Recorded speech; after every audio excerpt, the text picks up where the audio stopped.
Bon, aujourd'hui, on est de retour dans l'histoire de Job et cette fois-ci, on va tomber dans sa rencontre avec le Seigneur, avec Dieu.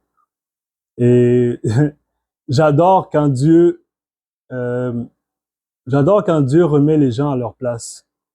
Quand Dieu leur fait comprendre que entre eux et la sagesse de Dieu, il y a ces deux mondes. C'est entre l'être humain et la sagesse de Dieu, c'est deux mondes complètement différents.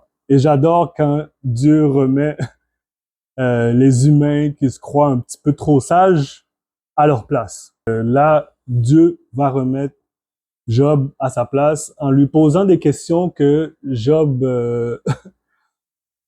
peut simplement pas répondre, puis il n'y a aucune réponse à ces questions.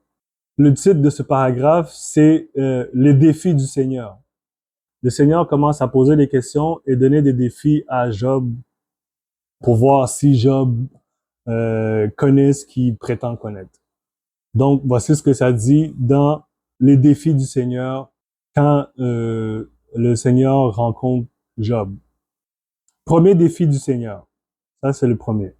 Le Seigneur répondit alors à Job du sein de l'ouragan et dit, le souverain de la terre. Ça, c'est le sous-titre du défi du Seigneur. Le souverain de la terre. Qui est celui qui dénigre la providence par ses discours insensés? Ceins donc tes reins comme un brave. Je vais t'interroger et tu m'instruiras. Où est-ce que tu étais quand je fondais la terre? Dis-le-moi puisque tu es si savant.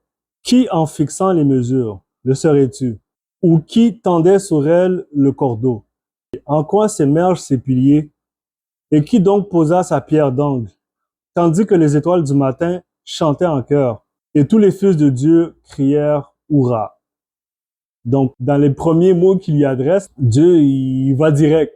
Si t'es brave, dis-moi où est-ce que t'étais quand j'ai fondé la terre.